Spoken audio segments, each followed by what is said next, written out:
2 Crônicas 34. O reinado de Josias, rei de Judá. Josias tinha 8 anos de idade quando começou a reinar e reinou 31 anos em Jerusalém.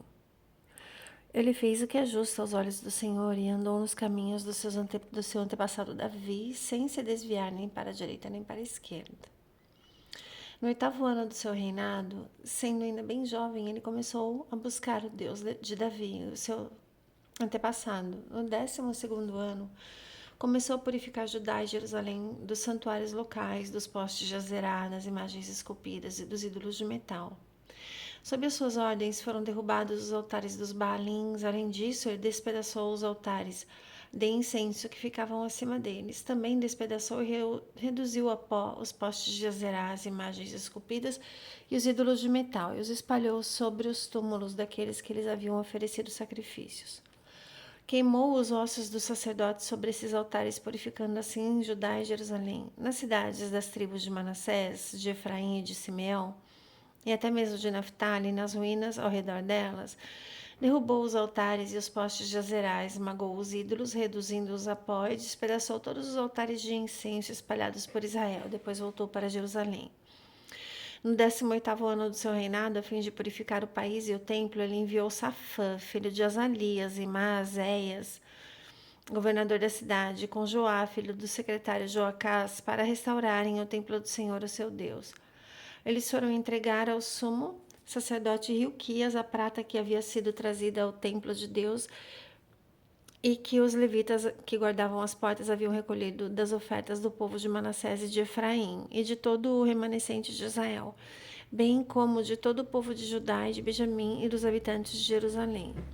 Confiaram a prata aos homens encarregados de supervisionar a reforma no templo do Senhor, os quais pagavam os trabalhadores que faziam os reparos no templo. Também deram dessa prata aos carpinteiros e aos construtores para comprarem pedras lavradas de madeira para as juntas e as vigas dos edifícios que os reis de Judá haviam deixado ficar em ruínas. Esses homens fizeram o trabalho com fidelidade, eram supervisionados por Jaate e Obadias, levitas descendentes de Merari, e por Zacarias e Mesulão, descendentes de Coate. Todos os levitas que sabiam tocar instrumentos musicais estavam encarregados dos operários e supervisionavam todos os trabalhadores em cada uma das suas funções. Outros levitas eram secretários, oficiais e porteiros. O livro da lei é encontrado. Enquanto recolhiam a prata que tinha sido trazida para o templo do Senhor, o sacerdote Hilquias encontrou o livro da lei do Senhor, que havia sido dada por meio de Moisés. Hilquias disse ao secretário Safã: encontrei o livro da lei no templo do Senhor. Ele o entregou a Safã. Então Safã levou o livro ao rei e o informou: os teus servos estão fazendo tudo o que lhes foi ordenado. Fundiram a prata que estava no templo do Senhor e a confiaram aos supervisores e aos trabalhadores. O secretário Safã acrescentou: o sacerdote Hilquias entregou-me um livro. Safã leu os trechos do livro para o rei. Assim que o rei ouviu as palavras da lei, rasgou as suas vestes e deu essas ordens a Hilquias, a Icam, filho de Safã, a Abdon, filho de Mica, e ao secretário Safã e ao auxiliar real Asaías: vão consultar o Senhor por mim e pelo remanescente de Israel e de Judá acerca do que está escrito nesse livro que foi encontrado. A ira do Senhor contra nós deve ser grande, pois os nossos antepassados não obedeceram à palavra do Senhor, nem agiram de acordo com tudo o que está escrito nesse livro. Hilquias e aqueles que o rei tinha enviado com ele foram falar com a profetisa Hulda, mulher de Salom, encarregado pelo guarda-roupa do templo, filho de Tocate e neto de Harás. Ela morava no bairro Novo de Jerusalém. Ela lhes disse: assim diz o Senhor, o Deus de Israel, digam ao homem que os enviou a mim, que assim diz o Senhor: trarei desgraça sobre esse lugar e sobre os seus habitantes, todas as maldições escritas no livro que foi lido na presença do rei de Judá. Porque me abandonaram e queimaram incenso a outros deuses, provocando a minha ira, por meio de todos os ídolos que as mãos deles têm feito, a minha ira será derramada sobre esse lugar e não será apagada. Digam ao rei de Judá, que os enviou para consultar o Senhor, que assim diz o Senhor, o Deus de Israel, acerca das palavras que ele ouviu. Já que o seu coração se sensibilizou e você se humilhou diante de Deus quando ouviu que ele falou contra esse lugar e contra os seus habitantes, e você se humilhou diante de mim, rasgou as suas vestes e chorou na minha presença, eu o ouvi, declara o Senhor. Portanto, eu o reunirei aos seus antepassados, e você será sepultado em paz. Os seus olhos não verão toda a desgraça que trarei sobre este lugar e sobre os seus habitantes. Então eles levaram resposta ao rei. Depois disso, o rei convocou todas as autoridades de Judá e de Jerusalém. Em seguida, subiu ao templo do Senhor, acompanhado por todos os homens de Judá, todo o povo de Jerusalém, os sacerdotes e os levitas, todo o povo, dos mais simples aos mais importantes. Na presença deles, o rei leu em voz alta todas as palavras do livro da aliança que havia sido encontrado no templo do Senhor. Ele tomou o seu lugar e, na presença do Senhor, fez uma aliança, comprometendo-se a seguir o Senhor e obedecer de todo o coração e de toda a alma aos seus mandamentos, aos seus testemunhos e aos seus estatutos, cumprindo as palavras da aliança escritas naquele livro. Depois fez que todos em Jerusalém e em Benjamim se comprometessem com a aliança. Os habitantes de Jerusalém passaram a cumprir a aliança de Deus, o Deus dos seus antepassados. Josias retirou todos os ídolos detestáveis de todo o território dos israelitas e obrigou todos os que estavam em Israel a servirem ao Senhor, o seu Deus. Enquanto ele viveu, o povo não deixou de seguir o Senhor, o Deus dos seus antepassados. 2 Crônicas 35. Josias celebra a Páscoa. Josias celebrou a Páscoa do Senhor em Jerusalém, e o cordeiro da Páscoa foi abatido no 14º dia do primeiro mês. Ele nomeou os sacerdotes para suas responsabilidades e os encorajou a se dedicarem ao serviço do templo do Senhor. Aos levitas que instruíram todo Israel e haviam sido consagrados ao Senhor, disse: Ponham a arca sagrada no templo construído por Salomão, filho de Davi, rei de Israel. Vocês não precisam mais levá-las de um lado para o outro sobre os ombros. Agora sirvam ao Senhor, o seu Deus, e a Israel, o povo dele. Preparem-se por famílias nas suas divisões, de acordo com a orientação escrita por Davi, rei de Israel, e por Salomão, o seu filho. Fiquem num lugar santo com um grupo de levitas para cada subdivisão das famílias do povo. Abatam os cordeiros da Páscoa, consagrem-se e preparem os cordeiros para os seus irmãos israelitas, fazendo o que o Senhor ordenou por meio de Moisés. Josias deu a todo o povo que ali estava o total de 30.000 ovelhas e cabritos para as ofertas da Páscoa, além de 3.000 bois. Tudo foi tirado dos bens pessoais do rei. Os oficiais do rei também construíram voluntariamente para o povo, para os sacerdotes e para os levitas.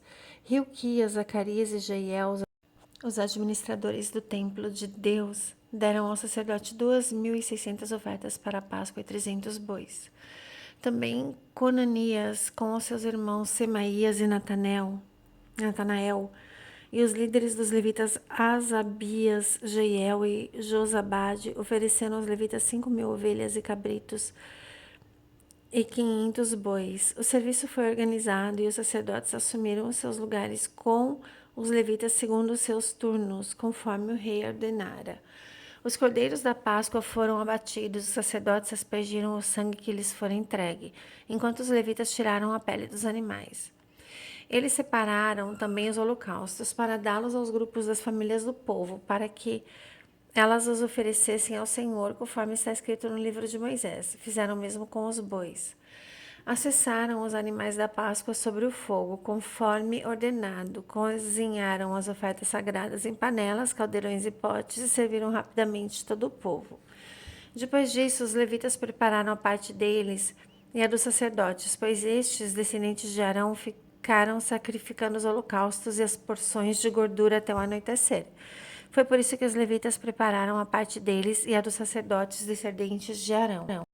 Os músicos, descendentes de Asaf, estavam nos locais ordenados por Davi, por Asaf, Remã e Jedutum, o vidente do rei, os porteiros que guardavam cada porta. Não precisaram deixar os seus postos, pois os seus parentes levitas prepararam as ofertas para eles. Assim, naquele dia, todo o serviço do Senhor foi executado para a celebração da Páscoa e para a apresentação dos holocaustos no altar do Senhor, conforme o rei Josias tinha ordenado. Os israelitas que estavam presentes celebraram a Páscoa naquele dia e durante 7 dias celebraram a festa dos pães sem fermento. A Páscoa não havia sido celebrada dessa maneira em Israel desde os dias do profeta Samuel. Nenhum dos reis de Israel havia celebrado uma Páscoa como aquela, como o fez Josias, com os sacerdotes, os levitas e todo o Judá e Israel que estavam ali com o povo de Jerusalém. Essa Páscoa foi celebrada no 18º ano do reinado de Josias. A morte de Josias. Depois de tudo que Josias fez e depois de pôr o templo em ordem, Neco, rei do Egito, saiu para lutar em Carquemes, junto ao Eufrates. Josias marchou para combatê-lo. Neco, porém, enviou-lhe mensagem dizendo: O que você tem contra mim, ó rei de Judá? Dessa vez não estou atacando a ti, mas outro reino com o qual estou em guerra. Deus me disse que me apressasse, por isso, para de te opores a Deus que está comigo, caso contrário, ele te destruirá. Josias, contudo, não quis voltar atrás e disfarçou-se para enfrentá-lo em combate. Ele não quis ouvir o que Neco lhe dissera por ordem de Deus e foi combatê-lo na planície de Megido. Na batalha, flecheiros atingiram o rei Josias e ele disse aos seus oficiais: Tirem-me daqui, estou gravemente ferido. Eles o tiraram do carro em que estava, colocaram-no em outro e levaram para Jerusalém, onde morreu. Foi sepultado nos túmulos dos seus antepassados, e todos os moradores de Judá e de Jerusalém choraram por ele. Jeremias compôs um cântico de lamento em homenagem a Josias, e até hoje todos os cantores e cantoras homenageiam Josias com cânticos de lamento. Estes se tornaram um estatuto em Israel e estão escritos na coletânea de Lamentações. Os demais acontecimentos do reinado de Josias, os seus atos piedosos, de acordo com o que está escrito na lei do Senhor, todos os acontecimentos do início ao fim constam nos registros históricos dos reis de Israel e de Judá. Glórias a Jesus.